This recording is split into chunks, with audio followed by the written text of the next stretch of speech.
Today live March 11, 2021. World News Headlines. Manhattan prosecutors intensifying probe into Trump's New York estate. YouTube removed 30,000 videos with vaccine misinformation. 40 Republicans vote against Greene motion. Supreme Court cancels arguments in Medicaid work requirement case. Judge allows third-degree murder charge against officer on trial in George Floyd's death. Biden to sign $1.9 trillion stimulus bill and urge vigilance in primetime speech. U.S. House passes 2 Democratic-backed gun control bills. New York mayor joins calls for Cuomo to resign over sexual misconduct claims. Number of migrant children in U.S. border facilities soars amid growing crisis. "We're not racist," says Prince William after Meghan and Harry interview. UK delays post-Brexit import checks to give more time to prepare. Shock and uncertainty after death of Ivory Coast Prime Minister Bakayoko. Myanmar junta accuses Suu Kyi of taking bribes. 12 protesters killed. Brazil hospitals push to limit as COVID-19 death toll soars. Lebanon's politicians show no sign of saving their country, France says. $400 for a plate of rice and beans? UN counts cost of man-made famines. Widening face masks scandal hits Merkel's party before state votes. Turkey plans to vaccinate 50 million people against COVID-19 before autumn. France sees no reason to suspend AstraZeneca shot, minister says. Co-host says Piers Morgan's departure wasn't the conclusion I was hoping for. AstraZeneca vaccine on hold in Denmark, Norway after reports of blood clots. Manhattan prosecutors intensifying probe into Trump's New York estate, report. Manhattan prosecutors are reportedly intensifying their probe into former President Trump's businesses, in particular his Seven Springs estate in New York. Sources close to the matter told the Wall Street Journal that the Manhattan District Attorney's Office has issued new subpoenas in recent weeks to obtain recordings of government meetings related to the Seven Springs estate and the Trump Organization's unsuccessful attempt to create a luxury subdivision out of the property. In January, it was reported that Manhattan District Attorney Cy Vance Jr. had expanded his probe into the Trump Organization's business dealings to include the Seven Springs estate. At the time, reports indicated that Vance was looking into whether the value of the property had been inflated in order to increase a tax deduction gained from donating 158 acres of the property for conservation. Sources told the Journal that the DA's office had also requested copies of planning board meetings in Bedford, New York, which is one of the towns that the Seven Springs estate sits on. The Journal notes that Trump has valued the Seven Springs property at $291 million in 2012 to financial institutions. Inflating the value of assets in order to obtain financial benefits is a state criminal offense, the outlet notes. In financial disclosure paperwork when he was president, Trump valued the property between $25 million and $50 million. The Journal reports, while local tax assessment rolls list the property value at around $19 million. The probe into Trump's property is part of larger investigation being carried out by the Manhattan DA's office looking into possible tax, insurance and bank fraud, the Journal reports. Prosecutors are also reportedly looking into a loan for the Trump International Hotel and Tower Chicago.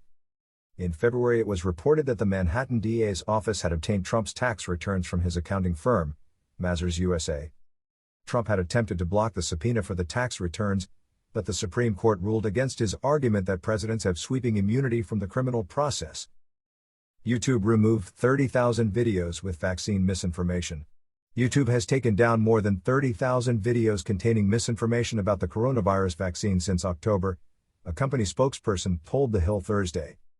The videos included claims about COVID-19 vaccinations that contradict local health authorities or the World Health Organization, Elena Hernandez said in a statement. The platform has taken down 800,000 videos for general COVID-19 misinformation since February of last year. Containing coronavirus misinformation, specifically about the vaccines that are now available to the public, has been a challenge for social media platforms. Facebook and Twitter have instituted similar policies to remove COVID-19 vaccine misinformation, which experts say can contribute to vaccine hesitancy. Although YouTube has taken down many videos and elevated trusted sources, several potentially dangerous videos skate by their filters untouched. A recent investigation by Media Matters for America found that videos pushing the falsehood that vaccines are being used as a vehicle to implant microchips in patients were pulling in hundreds of thousands of views. 40 Republicans vote against Greene motion. 40 House Republicans on Wednesday voted against Representative Marjorie Taylor Greene's latest motion to adjourn, yet another sign her party is growing increasingly frustrated with the Georgia Republicans' procedural delay tactics. That figure was more than double the 18 Republicans who voted against her motion last week to end House business for the day. Some of those Republicans who have bucked Greene and GOP leaders have correctly predicted that the number of no votes will only grow as Greene continues to force more of these votes. They've complained that these unexpected votes, which do not appear on the House schedule, have disrupted constituent meetings and congressional hearings and have no purpose other than gumming up the floor. "I'm just tired of it. We're doing this every day and there's no point. So I'm just done playing," Representative Adam Kinzinger, a Greene critic, told The Hill last week. Like the other futile Greene votes, Wednesday's motion to adjourn failed, by a roll call of 149-235. But most Republicans, nearly 150 on this vote, still stuck with Greene, who began deploying these procedural tactics after Democrats voted last month to strip her of her 2 committee assignments over offensive social media posts.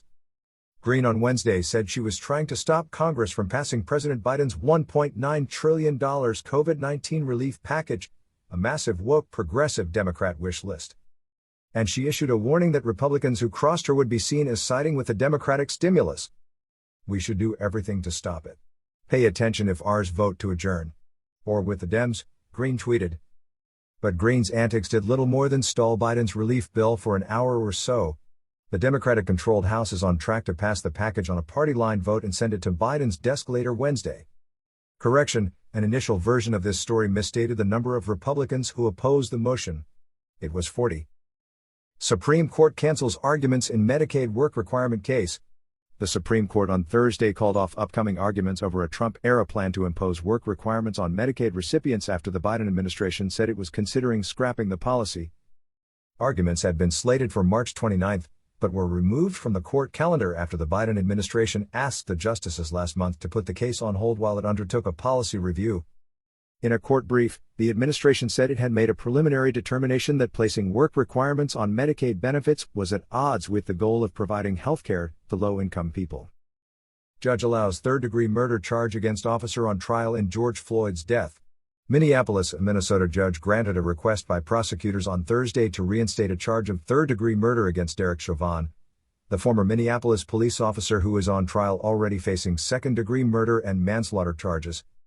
Judge Peter Cahill's decision comes after the Minnesota Court of Appeals ruled on Friday that he must reconsider a third-degree murder charge against 44-year-old Chavon, whose trial got underway with jury selection this week in Minneapolis. "I have to follow the rule that the Court of Appeals has put in place," Cahill said in explaining his decision. Chavon already faces a more serious charge of second-degree murder, which carries a sentence of up to 40 years in prison, as well as a charge of second-degree manslaughter. The reinstatement of a third-degree murder charge was a victory for state prosecutors, who had sought the additional lesser murder charge in part to afford them an extra path to a conviction should the jury find the evidence does not support the most serious charge. The third-degree murder charge carries a sentence of up to 25 years in prison. Chavon's charges stem from his actions during the arrest of George Floyd on May 25, 2020. Videos show Chavon, who is white, kneeling on Floyd's neck for nearly 9 minutes on a sidewalk outside a grocery store as the black man pleaded for his life and then stopped moving. Police were arresting him on suspicion of using a counterfeit $20 bill at the store. Floyd's death outraged people around the world and helped fuel one of the largest protest movements ever seen in the United States, with daily demonstrations against racism and police brutality. Lawyers for Chavon had successfully argued the third-degree murder charge should be dropped on the basis that the statute requires the death-causing act not be directed at a single individual. It is often used in instances where someone uses deadly force against a crowd of people, for example. But the Minnesota Court of Appeals recently ruled in a separate case that third-degree murder could be applied even if the death-causing act is directed at a specific person, and ruled on Friday that this precedent binds the district court. Jury selection for Chavon's trial was set to resume Thursday morning, with 5 jurors already seated. Biden to sign $1.9 trillion stimulus bill and urge vigilance in primetime speech. Washington President Joe Biden will sign his $1.9 trillion stimulus bill into law on Thursday ahead of an evening speech in which he is set to mark the one-year anniversary of the U.S. coronavirus pandemic lockdown, commemorating losses while expressing hope for the future. Biden's signing of the legislation, called the American Rescue Plan, had initially been scheduled for Friday. The Democratic-led U.S. House of Representatives gave final congressional approval to the measure on Wednesday, handing Biden a major victory in the early months of his presidency. The package provides $400 billion for $1,400 direct payments to most Americans, $350 billion in aid to state and local governments, an expansion of the child tax credit, and increased funding for COVID-19 vaccine distribution. Biden will sign it in the Oval Office at 1:30 p.m. EST, 18:30 GMT, the White House said. The Democratic president, who campaigned on a promise to curb the pandemic more effectively than his Republican predecessor Donald Trump, has told Americans since his January inauguration that more deaths and pain were coming from COVID-19. But with the vaccinated population slowly increasing, Biden is conveying fresh hope even as he urges people to continue to be cautious to prevent further flare-ups. Roughly 530,000 people have died from COVID-19 in the United States, and about 10% of Americans have been fully vaccinated. Biden said on Wednesday he would use his 8 p.m. EST, 0100 GMT, address to discuss what we've been through as a nation this past year. But more importantly, I'm going to talk about what comes next. I'm going to launch the next phase of the COVID response and explain what we will do as a government and what we will ask of the American people, Biden said. The president is expected to warn Americans who, like people worldwide, are weary of pandemic restrictions, not to revert to normal behavior prematurely. Biden has urged continued mask wearing, social distancing, and good hygiene, and he has discouraged cities and states from loosening their guidelines on large gatherings even as more localities relax restrictions. We cannot let our guard down now or assume that victory is inevitable. Together, we're going to get through this pandemic and usher in a healthier and more hopeful future, Biden said at an event with the chief executives of Johnson & Johnson and Merck & Co. on Wednesday. Top White House COVID-19 advisors echoed his hopeful tone. There is light at the end of the tunnel, Dr. Anthony Fauci, Biden's chief medical advisor, told NBC's Today program on Thursday. By the time we get into the mid to late summer, early fall, we're going to start seeing a big difference. White House senior advisor Andy Slavitt said on MSNBC that he was increasingly optimistic that the country could protect its vulnerable population. We need to do more and step on the gas the next few weeks and months to get that done, and you're going to hear that from the president tonight. As of Wednesday morning, nearly 128 million doses of coronavirus vaccines from the 3 authorized U.S. providers had been distributed and nearly 96 million shots administered, government data showed. Trump downplayed the crisis in its early stages and eschewed mask wearing, while repeatedly predicting the virus would soon disappear even as his administration pushed to speed up vaccine development. Trump and former First Lady Melania Trump did not appear in a new public service announcement released on Thursday encouraging COVID-19 vaccinations and featuring all the other living former U.S. presidents and their spouses. U.S. House passes 2 Democratic-backed gun control bills. Washington. The U.S. House of Representatives on Thursday approved a pair of gun control bills as Democrats seized upon a shifting political landscape that they said improved chances for enacting new laws after years of failed attempts. The first measure, which passed the Democratic-led House 227-203, would close a long-standing loophole in gun laws by expanding background checks to those purchasing weapons over the internet, at gun shows and through certain private transactions. Only 8 Republicans joined the Democrats in backing the bill. The second bill, passed 219-210 with only 2 Republicans supporting it, would give authorities 10 business days for federal background checks to be completed before a gun sale can be licensed. Currently, such sales can proceed if the government cannot complete complicated background checks of prospective buyers within 3 days. President Joe Biden is a supporter of expanded gun control measures. The legislation may face a tougher battle in the U.S. Senate, where Biden's fellow Democrats hold an even slimmer majority than in the House. The bills follow a series of deadly U.S. mass shootings over the past decade. Gun control is a divisive issue in the United States, which enshrines gun rights in its Constitution. Most Republicans strongly oppose gun restrictions, while most Democrats argue that new laws are needed to curb gun violence. The House Judiciary Committee's senior Republican Jim Jordan wrote on Twitter that House Democrats were making it harder for law-abiding citizens to buy a gun. Many Democrats want to go further by banning sales of some high-capacity, military-style rifles that can fire ammunition rapidly. Democratic Representative Mike Thompson, who has spearheaded a drive for expanded gun control for years, said 30 people are killed by gun violence daily in the United States, with that number growing to 100 if suicides and accidental deaths involving firearms are counted. At the same time, Thompson said, 170 felons and 50 domestic abusers are stopped from buying a gun every day. It only makes sense that if you expand it, you'll stop even more felons, more domestic abusers, Thompson said. Republicans opposing the bills argued that the legislation would not make American streets safer and would infringe upon the right to bear arms guaranteed under the U.S. Constitution's Second Amendment. With Democrats now controlling the White House along with both chambers of Congress, they are seeking to pursue liberal goals thwarted when Republicans led either the House or Senate. Democrats have said their position has been further strengthened by turmoil within the National Rifle Association, the influential gun lobby closely aligned with Republicans. The Senate's long-standing filibuster rule makes it so most legislation requires 60 votes to proceed in the 100-seat chamber rather than a simple majority, and Republicans could use the maneuver to try to block gun control measures. Senate Majority Leader Chuck Schumer said if that happens, Democrats would come together as a caucus and we'll see how we're going to get this done, possibly hinting at ending or altering the filibuster rule.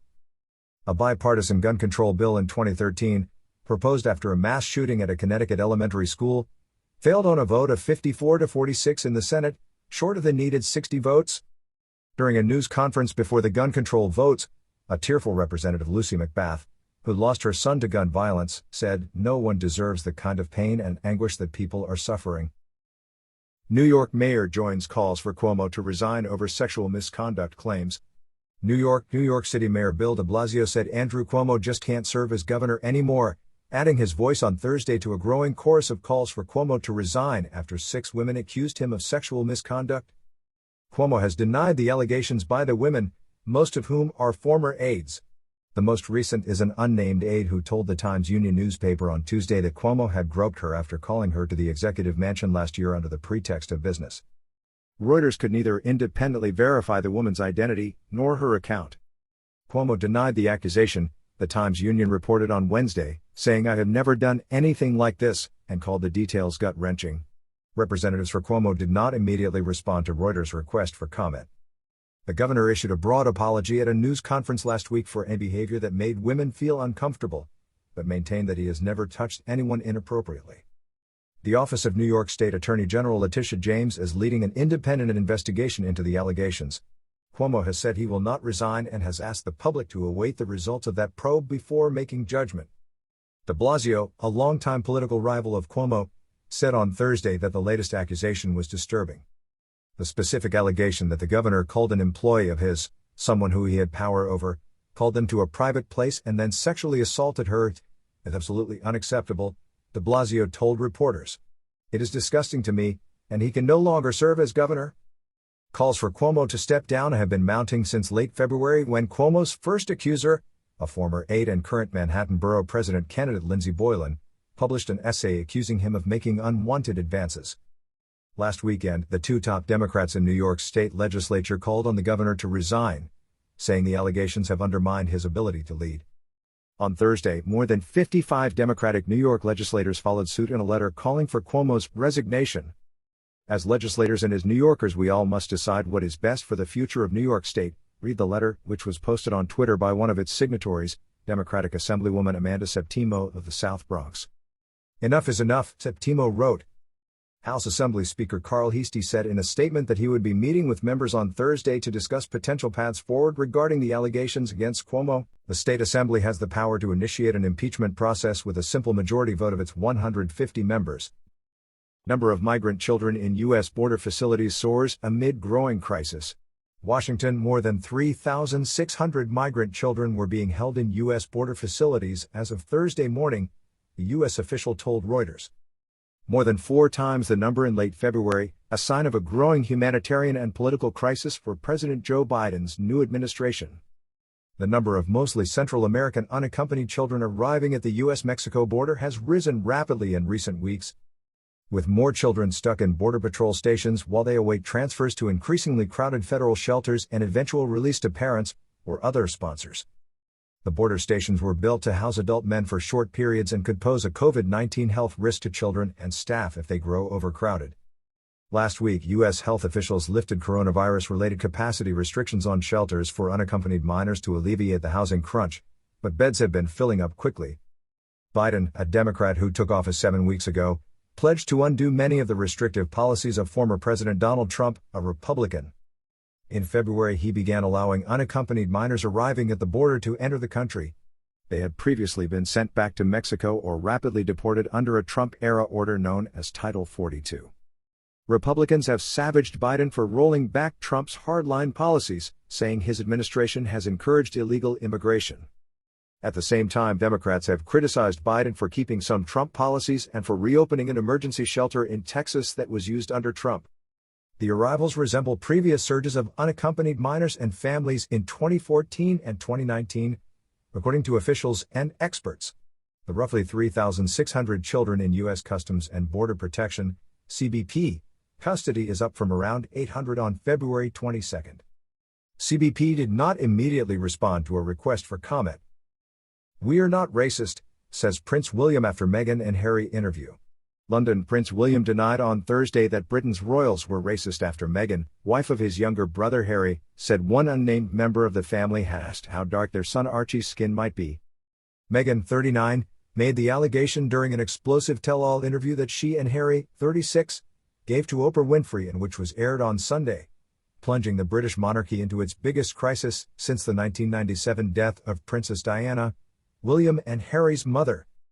On a visit to a school in East London, William said he had not talked to Harry since the interview was broadcast just over 3 days ago. "I haven't spoken to him yet, but I will do," William, 38, said. Asked by a reporter if the royal family was racist, William said, "We're very much not a racist family." In the 2-hour show, nearly 3 years after their star-studded wedding in Windsor Castle, Meghan said the royals had ignored her pleas for help while she felt suicidal. Harry said his father, heir to the throne Prince Charles, had let him down and that he had felt trapped. On Tuesday, Buckingham Palace issued a statement on behalf of 94-year-old Queen Elizabeth, the prince's grandmother, in which she said the family were saddened by how challenging the couple had found the last few years. But it was the couple's accusation that one of the royals had made a racist comment which has dominated coverage and has the potential to cause lasting damage to the 1,000-year-old monarchy. WHO said it. Meghan, whose mother is black and father is white, said while she was pregnant with Archie there were concerns and conversations about how dark his skin might be when he's born. Neither she nor Harry said who had made the remark, although Winfrey later clarified that Harry had said it was not the Queen or her 99-year-old husband Philip, who has been in hospital for 3 weeks while the crisis unfolds. "That conversation, I'm never going to share," Harry said during the interview. "But at the time, it was awkward. I was a bit shocked." In the statement from the Queen, the palace said issues of race were concerning and would be treated very seriously, but pointedly stated some recollections may vary. The palace has said that it was a family matter that should be dealt with privately. The interview, watched by 12.4 million viewers in Britain and 17.1 million in the United States, has proved divisive among the British public. For some, Meghan's accusations confirmed their belief that the monarchy is an outdated and intolerant institution, while others decried it as a self-serving assault that neither Elizabeth nor her family deserved. The crisis over Meghan and Harry comes a year after his uncle Prince Andrew was forced to quit royal duties following a disastrous TV interview to explain his friendship with late U.S. financier Jeffrey Epstein, who killed himself in a U.S. prison while awaiting trial on sex trafficking charges. Polls show the division has fallen mainly down generational lines, with those aged over 65 backing the Queen and the senior royals, while younger people supported Harry and Meghan. The divided response, part of what commentators say is a wider culture war waging on social and traditional media, was exemplified by reactions to pugnacious presenter Piers Morgan losing his high-profile breakfast TV slot after saying he did not believe Meghan. His remarks had attracted 41,000 complaints to Britain's media regulator. Media backlash. The couple who quit their royal roles to move to California last year have also spoken out about what they say is press reporting tainted by racism, and Harry said his family had failed to call out colonial undertones in articles. "That hurts, but I also am acutely aware of where my family stand and how scared they are of the tabloids turning on them," Harry, who said the tabloids' behavior was a major reason why he had left Britain, told Winfrey. The couple's criticism of the media prompted a rebuttal from the Society of Editors, which represents many of the tabloids, saying it was not acceptable for the couple to make claims of racism in the press without supporting evidence. However, its head, Ian Murray, stepped down over those comments after being accused of trying to defend racism, which he denied. Also worryingly for the monarchy in the long term, surveys have indicated that the popularity of the Elizabeth's heir Charles, 72, has also fallen amid the crisis.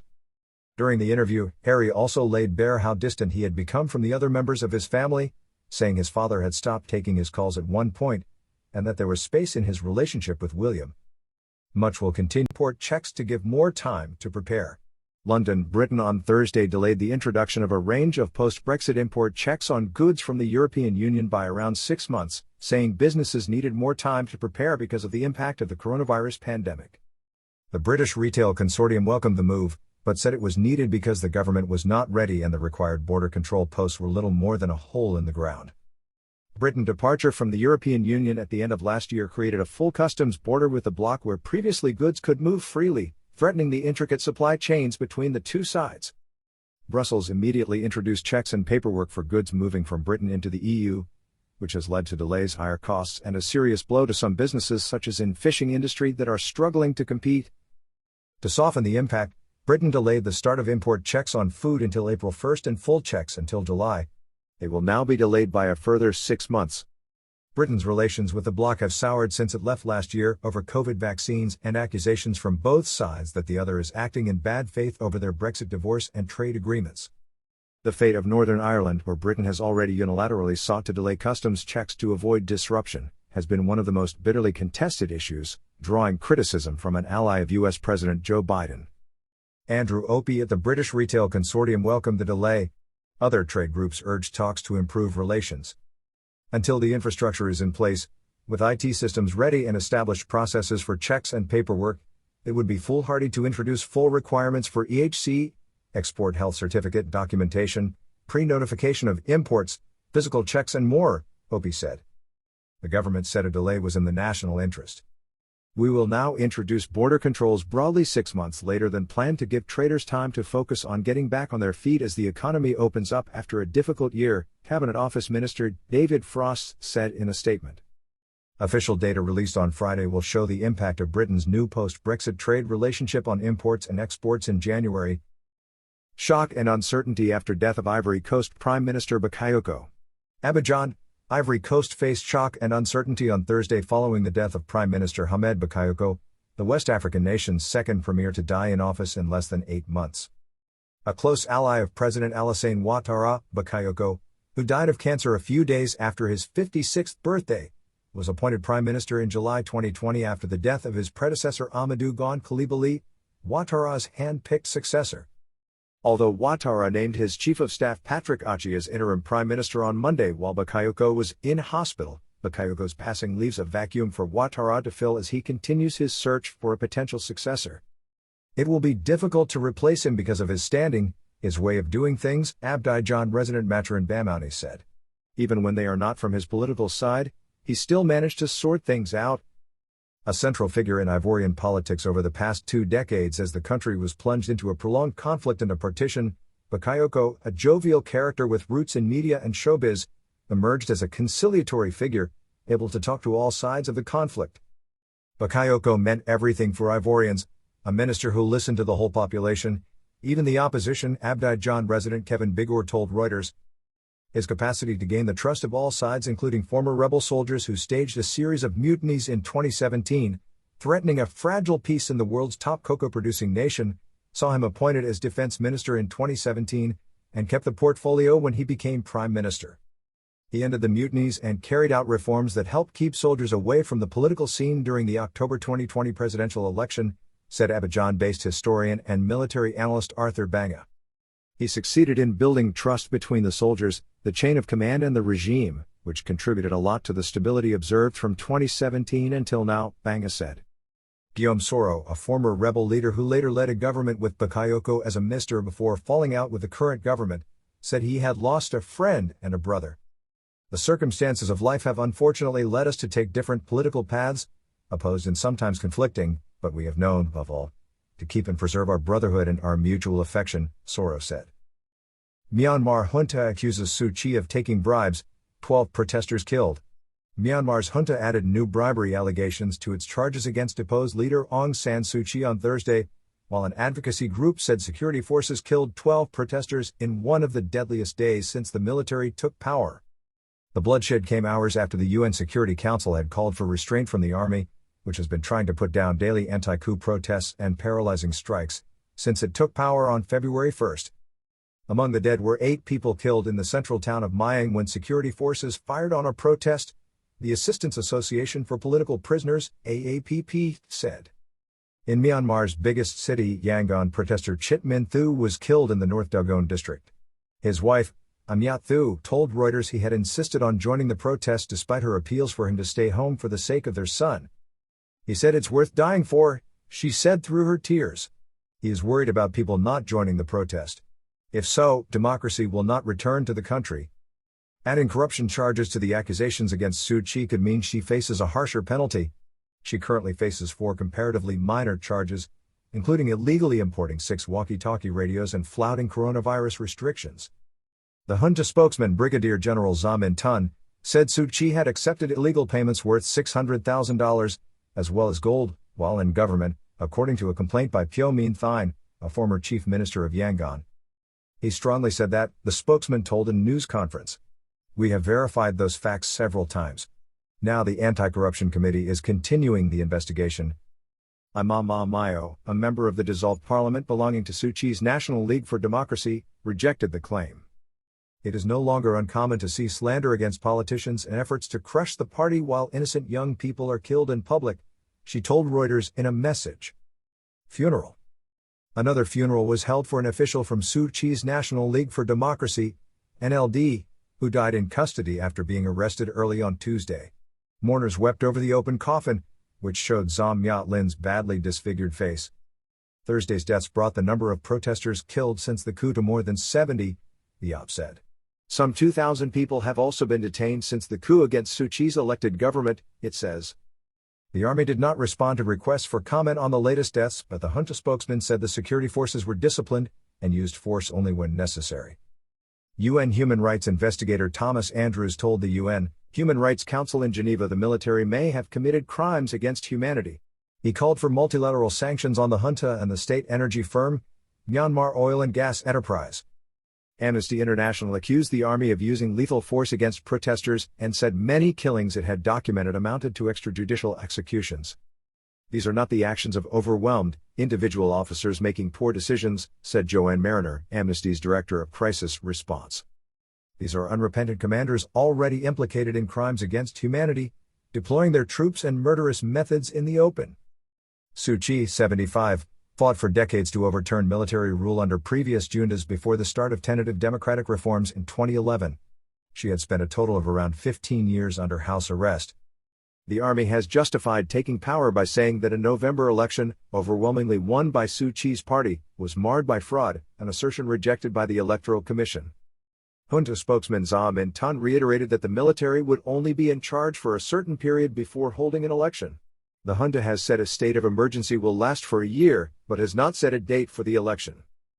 The UN Security Council on Wednesday condemned violence against protesters and urged the army to show restraint. But language that would have denounced the military takeover as a coup or threatened possible further action was removed from the British drafted text, due to opposition by China, India, Russia, and Vietnam. UN Secretary-General Antonio Guterres said he hoped the Security Council statement would push the military to realize it is absolutely essential that all prisoners are released and the results of the November election are respected. In Myanmar, state media said the junta had removed an insurgent group, the Arakan Army, AA, from a list of terrorist groups because it had stopped attacks in order to help establish peace across the country. The AA, which is fighting for greater autonomy in the western state of Rakhine, had become one of the most formidable forces in challenging an army that has been fighting various ethnic wars for 7 decades. Brazil hospitals push to limit as COVID-19 death toll soars. São Paulo hospitals in Brazil's main cities are reaching capacity, health officials warned, as the country recorded the world's highest COVID-19 death toll over the past week, triggering tighter restrictions on Thursday in its most populous state. Intensive care wards for treating COVID-19 patients have reached critical occupancy levels over 90% in 15 of 27 state capitals, according to Biomedical Center Fiocruz. Porto Alegre in southern Brazil has no free intensive care units, ICUs, and occupancy hit 100% in 2 other state capitals, Fiocruz reported. The Health Ministry on Wednesday reported a record 2,286 deaths from COVID-19 in the last 24 hours, as new infections rose by 79,876. With more than 270,000 deaths, Brazil's pandemic death toll over the past year trails only the United States. But over the past week, Brazil has averaged more than 1,600 deaths per day, ahead of some 1,400 in the United States, where the outbreak has ebbed. As President Jair Bolsonaro rails against lockdowns and urges Brazilians out of their homes, governors and mayors have struggled to enforce restrictions, often pleading in vain with a population inured to the rising tide of the epidemic. The far-right president attacked governors for the lockdowns again on Thursday, including Sao Paulo state's move to ban soccer matches. He said they were increasing poverty with a medicine that was worse than the virus. How long can we stand this lockdown irresponsibility? You close everything and you destroy millions of jobs. Lockdown is not a cure, Bolsonaro said in a remote talk to a business group with Economy Minister Paulo Guedes at his side. Brazil's two most populous cities, Sao Paulo and Rio de Janeiro, on Thursday moved to tighten measures as their hospitals struggled with a second wave of the virus, driven by a more contagious variant that emerged in the Amazon region. While Europe and the United States ramp up vaccinations and bring down their caseloads, Brazil's federal government is off to a slow start, with only 2% of the 210 million Brazilians fully inoculated so far. In the nation's capital Brasilia, which is under a nighttime curfew, public hospital ICU wards are 97% full and private ones are at 99%, forcing the city to again set up field hospitals, as it had during a peak in cases last year. On Thursday, Sao Paulo Governor João Doria announced a new stage of restrictions to enforce social distancing, arguing it is now the only weapon against the spread of the virus. They include a curfew from 8 p.m. to 5 a.m., the suspension of religious services and sports events, including soccer matches, and people not being allowed to use beaches and parks. This is a tough, unpopular decision. No governor wants to stop the economic activities in their state, Doria said at a news conference. The state of Sao Paulo, home to some 44 million people, is currently allowing only essential stores such as supermarkets and pharmacies to receive shoppers. The Sao Paulo health secretary said hospitals in more than half of the state's municipalities are full and half the patients are under 50 years old. Last year, the most serious cases were concentrated among elderly Brazilians. AstraZeneca vaccine on hold in Denmark, Norway after reports of blood clots. Denmark and Norway temporarily suspended AstraZeneca COVID-19 vaccinations on Thursday after reports of blood clots among some recipients of the shot. The two countries halted the AstraZeneca vaccinations, which are not currently authorized for use in the U.S., 2 weeks after a 60-year-old woman given the shot in Denmark died from a blood clot, Reuters reported. The inoculation reportedly came from the same batch given to two people in Austria, one of whom died from coagulation disorders after receiving the vaccine while the other had a pulmonary embolism. Estonia, Lithuania, Luxembourg and Latvia have also stopped vaccinations from the batch amid the probes. Danish officials said they had responded to reports of possible serious side effects, both from Denmark and other European countries, noting the AstraZeneca vaccine, developed in partnership with Oxford University, would be halted for 14 days. It is currently not possible to conclude whether there is a link, Health Minister Magnus Heunicke tweeted, according to a Reuters translation. We are acting early, it needs to be thoroughly investigated. Norway did not specify how long its suspension is expected to last.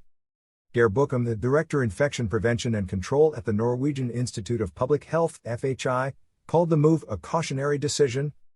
We await information to see if there is a link between the vaccination and this case with a blood clot, Bukum said, according to Reuters.